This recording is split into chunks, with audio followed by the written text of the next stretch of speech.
고린도전서 15장을 설교를 몇 번 했느냐면 오늘까지 하게 되어지면 토탈 7번 하게 됩니다.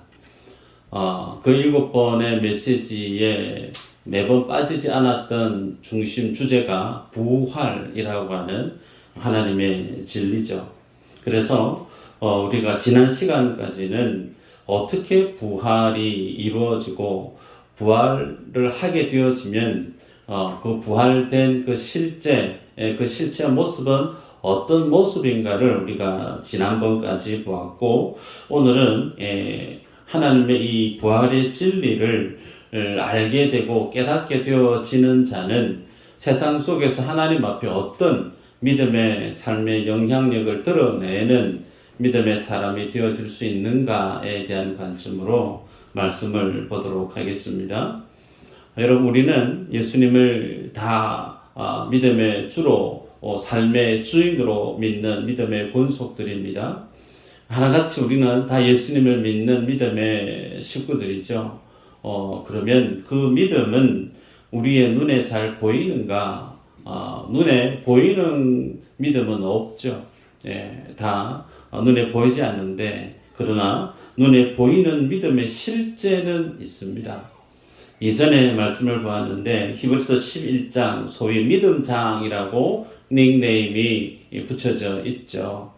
히브리서 11장에 믿음의 선배들이 세상을 어떻게 살다 갔는가, 이 세상의 영광을 구하지 않고 도리어 예수 그리스도와 함께 고난받는 그 삶을 자처했던 이들이 이 히브리서 11장에 소개되는 믿음의 삶을 살았던 믿음의 선진들의 삶이었다 그랬습니다. 그들이 이 세상의 영광에 살아가지 않고 하나님의 나라, 그 하나님의 영광을 바라보고 이 땅 가운데 죽음의 자리까지, 순교의 자리까지 두려워하지 않고 뚜벅뚜벅 순교의 제물에 드려질 수 있었던 이유가 어디 있었는가? 믿음의 증거를 얻었었기 때문이다 그랬습니다. 여러분, 그래서 어떤 이들은 구차히 이 세상에서 오래 살고 싶어서 구차히 자신의 목숨을 구하는 삶을 살지 아니했다 그랬습니다. 더 좋은 큰 믿음의 부활의 영광을 사모함으로 세상과 타협하지 않고 하나님 앞에 정금같이 믿음의 삶을 살았던 이들이 히브리서 11장에 소개되어지는 성경의 인물들이죠. 오늘 본문의 말씀을 언급하고 있는 사도 바울도 우리가 앞서 보았죠. 본인은 내가 원하는 것은 이 세상을 속히 떠나는 것이 내가 원하는 바다 그랬습니다. 소위 빨리 죽는 것이 내 마음이 정말 원하는 것이다. 여러분, 빨리 죽고 싶은 사람 이상한 사람일까요? 세상에서는 이상한 사람일 수 있습니다. 우울증 환자이든지 아니면 인생 살아가는 삶이 너무나 고단하고 괴롭고 슬프고 힘드니까 빨리 죽고 싶다, 그런 어떤 비관적인 생각을 가질 수 있으나, 사도 바울이 원했던 내가 빨리 이 세상에서 떠나서 주님과 함께 있고 싶다라고 했던 그 믿음의 고백의 배경은 본인이 우울증 환자라서가 아니고 더더욱 그 세상을 살아가는 삶이 고단해서 힘들어서도 아닙니다. 이유는 한 가지죠. 예수 그리스도가 주시는 그 하나님의 나라의 영광을 보았기 때문에, 그 하나님의 영광, 이 땅의 그 모든 것들로 견주어도 좋게 비교할 수 없는 그 하나님의 영광을 보았기 때문에 사도 바울은 이 땅에서의 삶에 연연하지 않고 끝까지 자신의 믿음의 부름의 상을 쫓아 사명 다했던 삶의 주인공이 바울 아니었습니까? 여러분, 그래서 예수님은 예수 그리스도를 믿는 인생들에게 뭘 주기를 원하시는가? 하나님의 나라입니다. 천국을 주기를 원해요. 천국 복음을 주시기 위해서 이 땅에 오신 분이, 성육신하신 분이 예수 그리스도세요. 그러면 그 하나님이 하나님의 보좌를 포기하시고 하나님의 나라를 주시기를 원하셔서 자신의 영광의 보좌를 포기하시 이 땅에 오실 만큼 성부 하나님은 자신의 독생자를 십자가에 못 박아 죽이면서까지 주고 싶어 했던 것이 뭐였느냐면 하나님의 나라였단 말이에요. 천국이었단 말이죠. 그러면 응당 하나님을 믿는, 예수를 믿는 주의 백성들 속의 삶의 가장 첫 번째 주된 삶의 관심사는 어떤 것이어야 되는가? 하나님의 나라입니다. 천국이란 말이에요. 그래서 예수님은 천국 비유의 말씀을 많이 하셨는데 마태복음 13장 44절에 이런 말씀이 있어요. 천국은 마치 밭에 감추인 보화 같으니 사람이 이를 발견한 후 숨겨두고 기뻐하며 돌아가서 자기의 소유를 다 팔아 그 밭을 사느니라. 그 밭을 왜 사죠? 그 밭이 이뻐서? 아니죠. 그 밭 안에 감추어져 있는 보화를 보았기 때문이에요. 그래서 하나님의 나라, 그 천국을 소유하고 그 나라를 발견한 하나님의 사람은 이 땅의 영광에 연연해 있지 않는 삶을 산다는 겁니다. 이 땅에 내가 많은 것을 소유하고 가지고 누리기 위해서 내가 이것만은 절대 포기할 수 없어. 이것만은 내가 반드시 붙들고 가져가야 되라고 하는 것들이 없어요. 성도는 하나님의 나라를 보았기 때문에 그 천국의 영광을 깨달아 알기 때문에 그 천국과 견주어 봐서 하나님의 나라에 주시는 그 기쁨을 이룰 만한 이 세상에서의 가치가, 이 세상에서의 괴로움이 없다는 겁니다. 여러분, 그래서 하나님의 나라의 그 영광을 보지 못하는 사람은 이 땅의 영광에 삶을 올인할 수밖에 없어요. 그 하나님의 나라의 영광을 보지 못하는 성도는 이 땅에 살아가는 크고 작은 많은 나를 힘들게 하는 작은 시련들, 환난들 그 앞에 매번 쓰러질 수밖에 없는 인생이 되고 말아요. 그러나 하나님의 나라의 영광을 보아하는 사람, 하나님이 그토록 우리에게 주시기를 몸부림치시면서 열정을 다해 생명을 다해 그 천국 복음을 주시기를 기뻐하셨던 그 복음을, 그 하나님의 나라를 소유한 사람은 그의 인생에 어떤 것이 흔들려도 빼앗겨도 심지어 내 몸에 혹은 내 가정에 정말 휘청일 수밖에 없는 큰 환난이 있어도 무엇을 뺏을 수가 없느냐? 그 가슴 속에 있는 하나님이 주신 기쁨은 여전히 유효하더라. 여러분, 인생의 최고의 가치가 천국이 맞나요?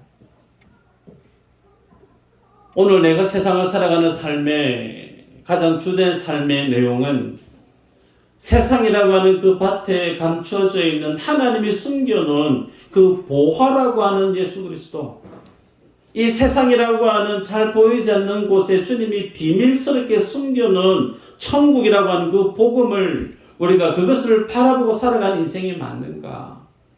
그것을 보지 못하는 사람은 이 세상을 향해서 열심히 살아가는 인생이 되고 맙니다. 여러분, 그래서 믿음은 추상적인 것이 아니에요. 믿음은 쉽게 얘기하면 보는 겁니다. 내가 뭘 보는가? 그래서 믿음은 내가 믿어야지 해서 믿어지는 것이 믿음이 아니죠. 믿음은 보는 거예요. 하나님의 나라의 복음이 사실로 내 속에 보여지면 그 하나님의 사실이 내 안에 들어와서 만들어지는 결과물이 믿음이에요. 내가 아무리 믿고 싶다고 사실을 금식을 해도 믿음은 그렇게 해서 우리에게 주어지는 것이 아니란 말입니다. 하나님이 만들어 놓으신 복음의 역사, 그 하나님이 만들어 놓으신 십자가의 그 은혜를 볼 때, 깨달아 알게 되어질 때 비로소 우리 안에 내가 예수 그리스도를 믿는 제대로 된 믿음이 우리 안에 자기하게 되어집니다. 오늘 사도 바울은 고린도 교회 성도들에게 부활의 진리를 믿지 않고 부정하는 그들에게 하나님의 부활의 진리가 어떤 것인지를 언급하면서 이 믿음이라고 하는 것이, 생명이라고 하는 것이, 천국이라고 하는 것이 본질적으로 어떤 것인가를 우리에게 제시하고 있습니다. 58절을 볼까요? 그러므로 내 사랑하는 형제들아, 견실하며 흔들리지 말고 항상 주의 일에 더욱 힘쓰는 자들이 되라. 이는 너희 수고가 주 안에서 헛되지 않은 줄 알미라 그랬습니다. 자, 항상 주의 일에 힘쓰는 자, 또 너희 수고가 주 안에서 헛되지 않다, 이 말씀을 눈여겨보시기 바랍니다. 사도 바울이 고린도 교회 성도들에게 너희 수고가 주 안에서 헛되지 않다라고 얘기하면서 너희가 정말 주 안에서 수고하는 자가 되었으면 좋겠다, 그렇게 말씀합니다. 자, 여기에서 수고하다 라고 하는 이 말의 사전적인 의미가 뭐냐면 코포스라고 하는 말인데, 단순히 노력을 열심히 하고 열심히 애를 쓰고 수고하고 그렇게 가벼운 정도의 뜻으로서의 의미가 아니에요. 코포스라고 하는 이 말의 의미는 구타를 당하고 매질을 당해서 극한 고통으로 가슴을 치는 절규를 표현할 때 쓰는 말, 그 말이 코포스라고 하는 수고하다라는 말이에요. 여러분, 그러면 사도 바울이 고린도 교회 성도들에게 그렇게 초대교회 신앙을 지켜가고 하나님의 몸된 교회에 직분자로서 사도 바울이 개척을 하면서 한 사람 한 사람 세례를 주고 직분자로 세워주고 그렇게 해서 개척했던 그 교회 성도들, 그들이 지금 살아가는 삶의 현실이 어떠하다라고 말하고 있는가? 세상이라고 하는 권세 앞에 매질을 당하고 구타를 당하고, 그래서 너무나 비참하고 힘들고, 그래서 가슴을 치는 절규 속에 살아가는 이들이 고린도 교회 성도들이었다는 거예요. 근데 그런 어떤 믿음의 삶을 지켜가기 위해서 감내해내야 될, 희생해야 될 삶의 모습이 이 코포스라고 하는 말로 표현하고 있는데, 여러분, 이 코포스라는 이 삶을 너희들이 살아갔으면 좋겠다. 그 코포스적인 그 삶이 주 안에서 결코 헛되지 않다 라고 바울은 고린도 교회 성도들에게 권면합니다.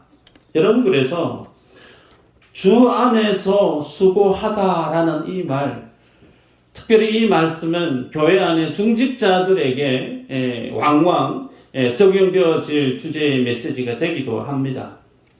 교회에 목사가 있고 장로가 있고 집사, 권사가 있고 교회 중직자들이 있습니다. 당연히 중직자로 세워졌으니까 다른 어떤 성도들보다 더 충성스럽고 훌륭한 믿음의 삶을 살 것이다, 우리가 그렇게 기대할 수 있는데, 그 기대대로 살아가면 얼마나 좋겠어요. 그런데 그 다른 어떤 성도들보다 교회를 위해서 더 많이 헌신하게 되어지고 충성하게 되어지는 비밀이 어디 있는가? 내가 열심히 애를 써서 수고해서 남들보다 더 뜨거운 열심을 내 안에 있는 에너지를 뿜어내서, 물론 그럴 수도 있겠죠. 그런데 본질이 그게 아니라는 겁니다. 코포스적인 삶을 우리가 살아갈 수 있을까요? 교회에 헌신하면서 부서 봉사하면서 매질을 당해요. 구타를 당해요.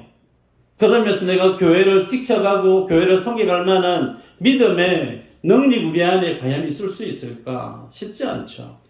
그런데 오늘 사도 바울은 초대교회, 고린도 교회를 그렇게 세워가고 있는 성도들, 너희가 주 안에 생하는 그 수고가 결코 헛되지 않은 줄 내가 안다. 여러분, 이 믿음의 삶을 지탱하게 만들어가는 비밀이 어디 있는가? 고린도 교회 성도들, 그들의 마음, 그들의 정에 호소하는 것이 아니에요. 부활의 진리가 어떤 것인가를 알게 되면 그 삶을 살아가게 된다는 겁니다. 여러분, 우리의 삶은 이 영적인 메커니즘을 아셔야 돼요. 예수님이 주시는 은혜로 살지 않는 인생은 내 힘으로 살아야 돼요. 그러면 교회에는 유익이 됩니다. 그죠? 교회에는 유익이 돼요. 믿음으로 하지 않고 은혜로 하지 아니해도 내가 열심을 내서 땀 흘리면서 뭔가를 하면 그 모든 수고를 통해서 다른 성도들, 교회는 유익이 돼요. 그리고 나는요? 아무런 유익이 없어요. 그리고 더더욱이 그런 어떤 헌신에 대해서 하나님이 인정하지 않는다라는 겁니다. 하나님 우리에게 원하시는 것은 하나님이 부어주신 그 은혜로, 그 은혜는 하나님의 진리라는 거죠. 내게 부어주신 그 부활의 은혜가, 그 부활의 진리가 나로 하여금 그 믿음의 삶을 살아가게 만드는 원동력이 되어질 때 비로소 그 성도의 믿음은 정상적이고 건강한 믿음으로 살아간다는 거예요. 하나님의 진리가 내 안에 없고 하나님의 진리의 능력이 내 안에 부재한데 내 안에 있는 감정으로, 내 안에 있는 의지로 모든 하나님이 그들을 하려고 하면 얼마 못 가서 잡음이 생길 수밖에 없죠. 여러분, 그래서 바랍니다. 우리 미수제일교회 모든 중직자분들, 이 하나님의 은혜의 진리 위에 믿음의 걸음을 단단히 세워가는 여러분 되시기를 축복합니다. 주 안에서 수고하는 그 수고가 결코 헛되지 아니한 줄 여러분이 확신하시고, 이 믿음 위에, 이 진리 위에 항상 여러분의 두 발이, 여러분의 삶의 중심추가 항상 서 있기를 축복합니다. 오늘 본문에 있어서 사도 바울은 부활의 진리를 구분을 하고 있어요. 하나님의 나라를 어떤 사람이 유업으로 받을 수 있느냐. 50절인데 혈과 육은 하나님의 나라를 이어받을 수 없다 그랬습니다. 썩는 것은 썩지 아니하는 것을 유업으로 받지 못한다 그랬어요. 자, 말씀을 본론으로 들어가는데 혈과 육, 소위 예수 그리스도와 무관한 모든 인생의 삶의 전체적인 내용을 표현하는 내용입니다. 그래서 죄 가운데 있는 인생, 죄 가운데 있는 인생은 실제 어디에 앉아있는 인생이냐면 사망 가운데 있는 인생과 같은 의미입니다. 그래서 죄 가운데 있는 인생, 사망 가운데 있는 인생은 결코 하나님의 천국 백성이 될 수 없다. 이 표현을 혈과 육, 썩는 것은 썩지 않은 것을 육으로 받지 못한다 그렇게 말씀합니다. 이 말씀과 결을 같이 하고 있는 말씀이 있죠. 한번 읽어볼까요? 요한복음 1장 12, 13절 한번 읽어보십시다. 시작.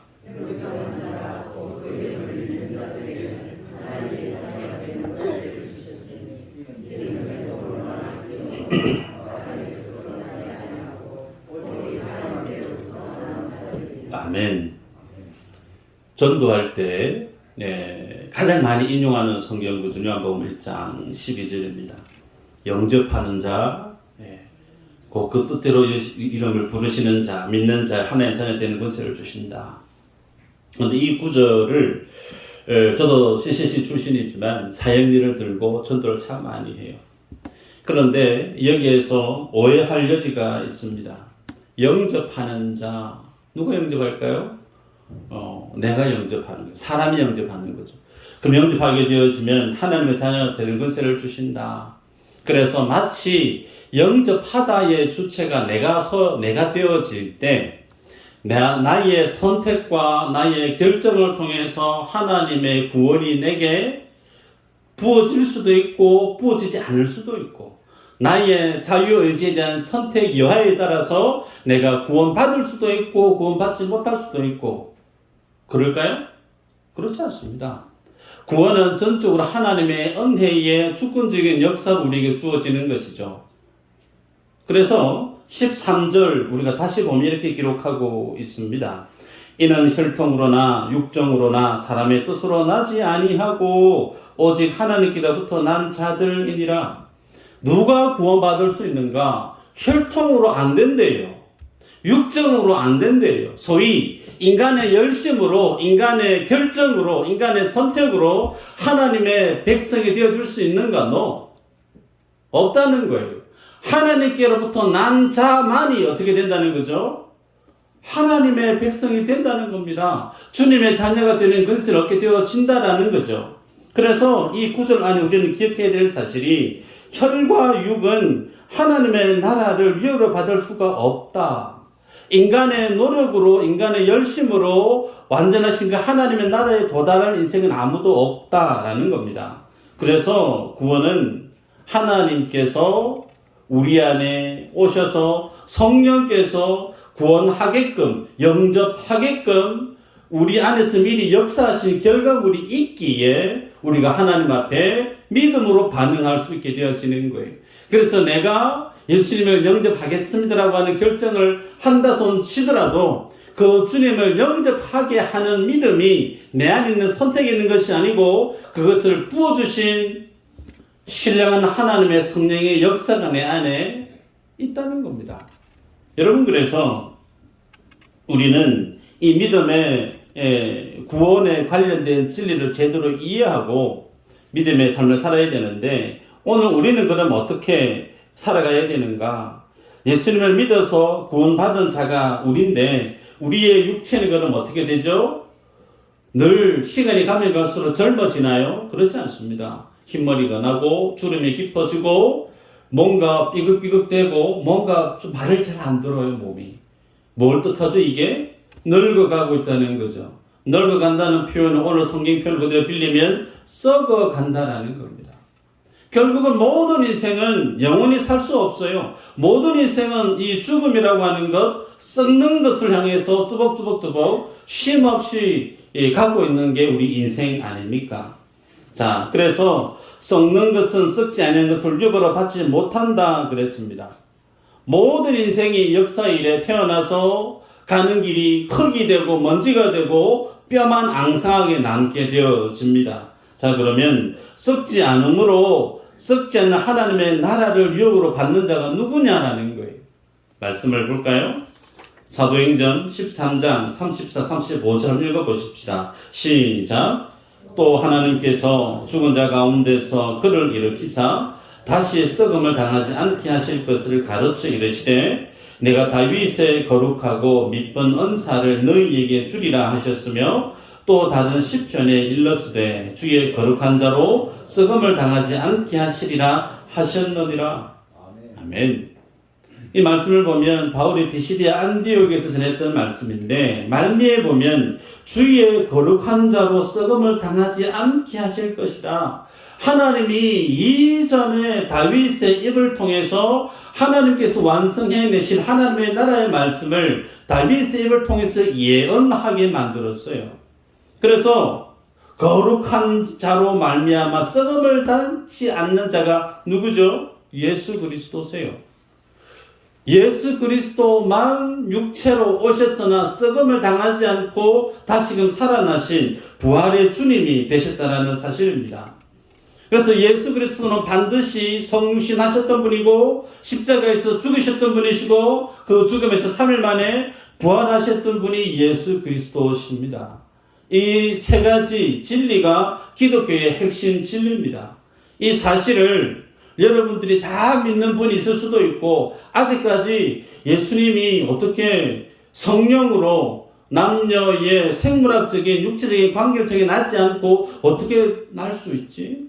예수님이 어떻게 물리를 걸을 수가 있지? 분명히 죽었는데 또 어떻게 다시 살아난다는 말을 우리가 믿을 수가 있지? 하나님의 이 진리가, 이 사실이 내 안에 아직까지 긴가 민가 정립이 안 된 분이 있을 수도 있습니다. 여러분, 이러한 현상에 대해서 주님이 미리 말씀을 기록으로 남겨놓은 게 있죠. 사도행전 13장 40절 41절 읽어보십시다. 시작.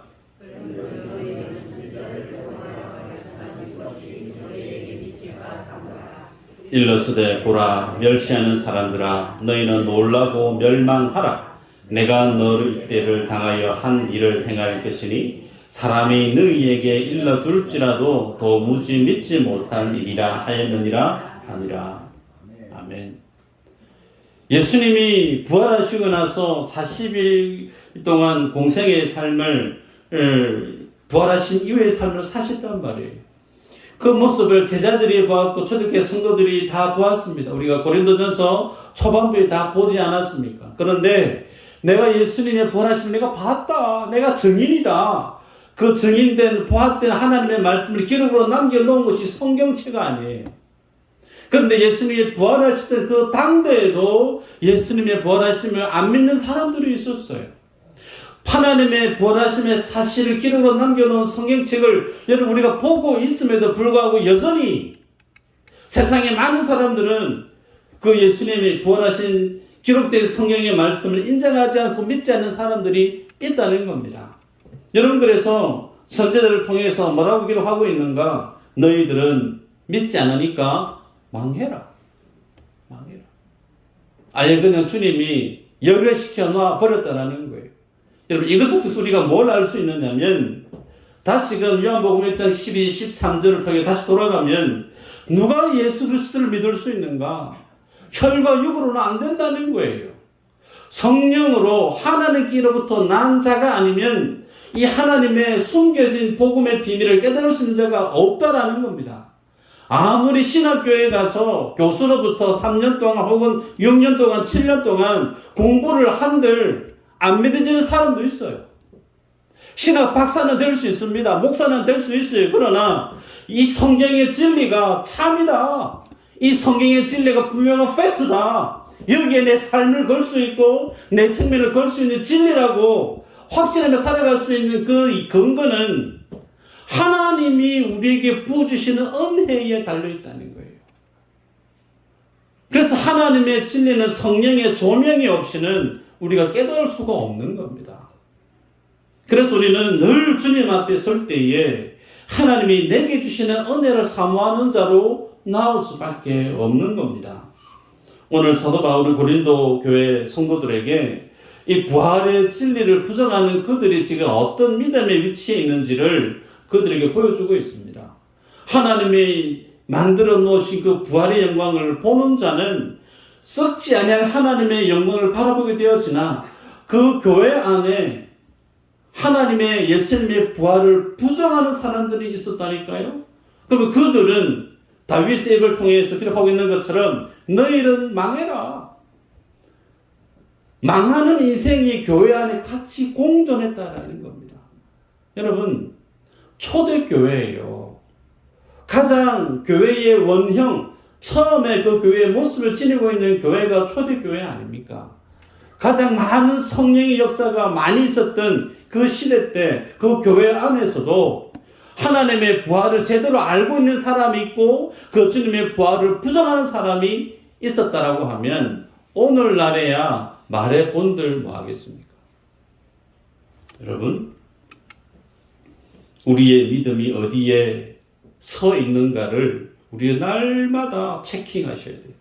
성경에 분명한 진리 위에 있는 것이 맞는가 알려고 하면 하나님의 진리를 우리가 알아야 돼요.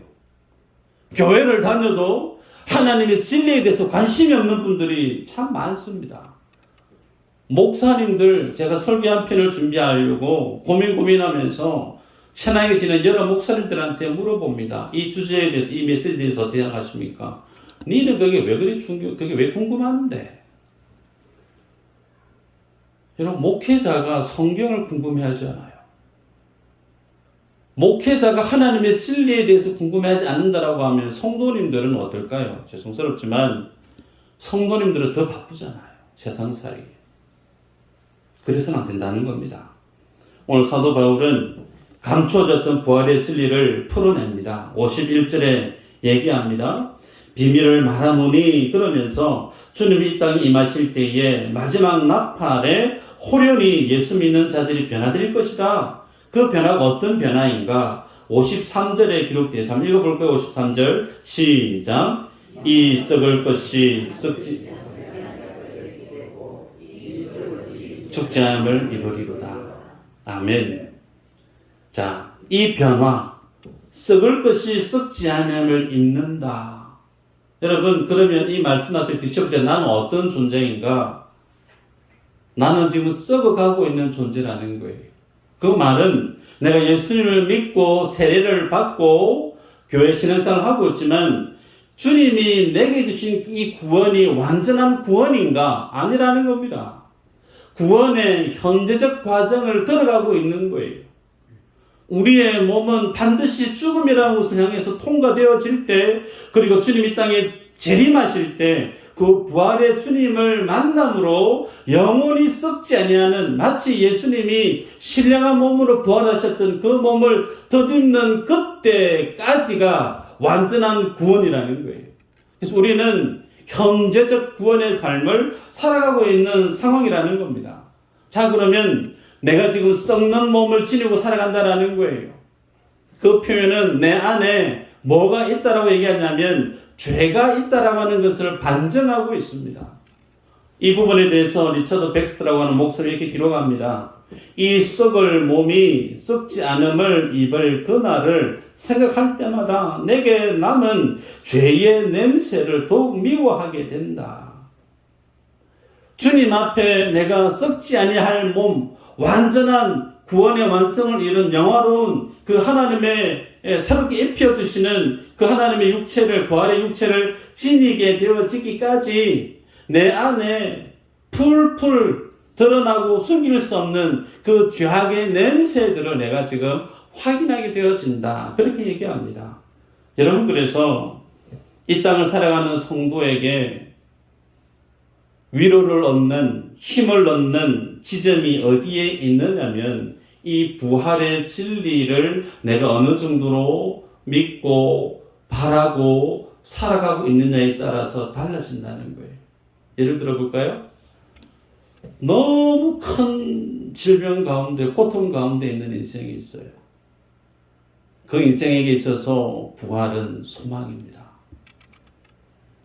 매일 몸에 주사 바늘을 꽂아야 되고 매일 진통약을 먹어야 되고 안 먹으면 견딜 수 없는 고통 속에 허우적거리는 인생에게 있어서 부활이 주는 진리는 절대적인 소망이에요.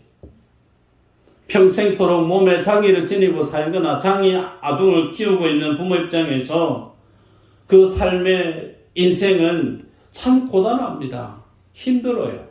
그런 분에게 있어서 부활의 진리는 정말 주님이 주시는 빛과 같고 소망과 같은 생명과 같은 메시지입니다. 그런데 정반대로 내 인생에 부족한 게 하나 없어요. 내 삶의 최고의 목적은 이 땅에서 오래오래 사는 거, 남들 누리는 거 다 누려가면서 즐겁고 재미나게 오래오래 사는 게 내 삶의 최고의 가치고 목적이야. 그런 분에게 있어서 이 부활의 진리는 어쩌면 하등의 위로는 되기 힘들 겁니다. 여러분, 우리의 삶의 위치가 무엇을 바라보고 살아야 될 것인가? 57절에 이렇게 얘기합니다. 우리 주 예수 그리스도로 말미암아 우리에게 승리를 주시는 하나님께 감사하노니. 여러분, 승리를 주시는 하나님께 감사한다. 이 승리를 주시는 주님이 있기에 오늘 우리가 서두의 말씀을 보았는데 주 안에서 수고하는 그 삶을 살아갈 수 있는 거예요. 매질을 당하고 모함을 당하고 가진 것을 뺏겨가고 정말 힘들고 어렵게 믿음을 지켜갈 수 있는 그 근거가 어디 있느냐? 내 능력, 내 영적인 맷집 여기에 있지 않고 하나님이 우리에게 주시는 승리에 있다는 거예요. 그 승리, 그것을 오늘 사도 바울은 부활의 진리로 설명하는데 이 부활의 진리를 알고 있는 자는 넉넉히 세상을 이겨낼 수 있다. 자, 그러면 마지막으로 하나님이 우리에게 주신 이 승리라고 하는 이 진리가 어떤 것인가를 보십시다. 55절, 56절의 말씀에 보면요. 사도 바울이 사망, 죄, 율법을 묶어서 인생이 왜 죽을 수밖에 없는지를 쭉 설명을 합니다. 그래서 인생이 죽음에 떨어지는 것은 죄 때문인데 그 죄의 권능은 율법 때문이라고 얘기해요. 그 율법이 살아있어서 그 율법 앞에 드러나는 것은 죄고 그 죄의 마지막은 사망이기 때문에 그런데 우리들이 어떤 존재냐라고 설명하고 있느냐면 그 모든 율법의 완성을 누가 행하셨느냐? 예수 그리스도가 완성해 내셨어요. 그리고 그 사망이라고 하는 죄의 마지막 결정타가 주어지는 그 사망의 권세를 예수님이 부활로 깨뜨리고 일어나셨다라는 거예요. 그리고 그 주님이 십자가에서 죽으셨고 부활하셨다라는 겁니다. 여러분, 이 사실이 오늘 여러분에게 믿어지시기를 축복합니다. 예수님이 우리가 믿게 되어질 때 그 주님이 십자가에서 죽으실 때 우리도 어떻다고요? 함께 죽었다 그래요. 그 주님이 부활하실 때 우리도 함께 부활의 참여한 자가 되어졌다라고 얘기합니다. 여러분, 그래서 주님이 우리를 표현하실 때 성령이 거하는 전이라고 얘기하죠. 잘 따라오고 계시죠? 주님이 거하시는 곳은 하나님의 나라입니다. 주님이 거하시는 곳은 죄가 있는 곳에 주님이 거하실 수가 없어요. 죄가 없는 곳은 무엇도 없을까요? 율법도 없어요. 죄가 없고 율법이 없는 자는 무엇도 없을까요? 죽음 위에 있는 인생이라는 겁니다. 경찰에 죄를 범해서 조사를 받은 사람이 그만 죽어버렸어요. 예를 들면. 그러면 그 사건을 계속 수사할 수 있습니까? 사건 종료예요. 그 죄를 물을 수 있는 유효한 이유는 그 사람이 살아있을 때 죄를 물을 수가 있어요. 이 사실이 뭐냐면 예수 그리스도와 내가 십자가 위에서 같이 죽었다라는 이 사실을 여러분이 믿으셔야 된다는 거예요.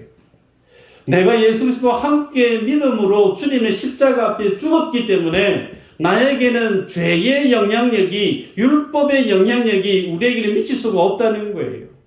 그래서 여러분이 구원을 이해하실 때 내가 예수님을 믿고 주님 앞에 살아가는 구원의 마지막을 향해서 바라보고 나아가는 그 구원의 관점도 있지만 오히려 구원은 완성된 구원의 관점에서 구원의 마지막에 서서 하나님 우리를 바라보고 있는 모습으로 역으로 나의 믿음의 모습을 보셔야 돼요.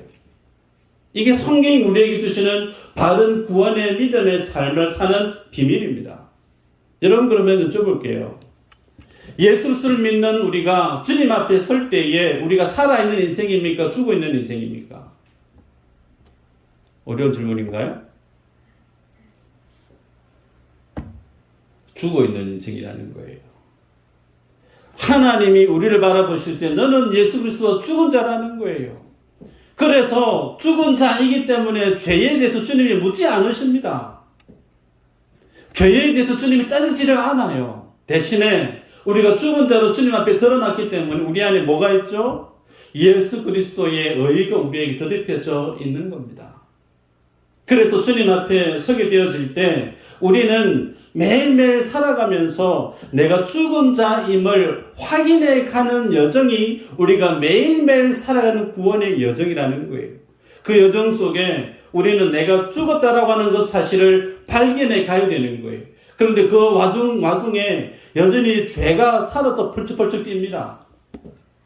화가, 노가, 혹은 감정이, 혹은 주님이 기뻐하지 않는 모든 선택들이 내 안에 불쑥불쑥 일어날 때 이 믿음의 렌즈를 착용하고 바라보는 사람은 내가 아직 살아있구나. 내 죄가 아직도 펄쩍펄쩍 살아있구나. 그것을 뭘 보게 합니까? 그것을 위해서 주님이 십자가에 달려 죽으셨는데 그 주님의 피 흘리심을 부끄럽게 만들고 나의 허물과 나의 죄가 나를 위해 죽으신 예수님의 십자가의 은혜를 모독하는 행위임을 알게 되어질 때 우리는 쉽게 죄를 범할 수 없게 되는 거예요.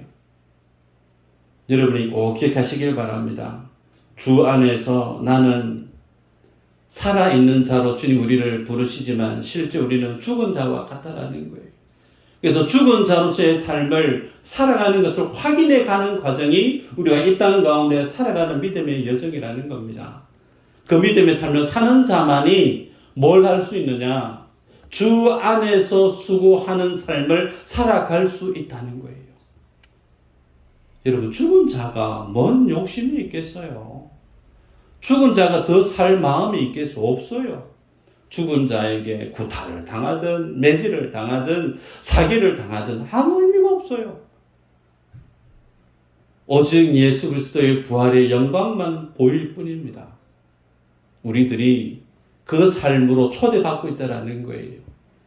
승리하시는 주님으로 여러분의 한 주도 주와 동행하기를 주의 이름으로 축복합니다.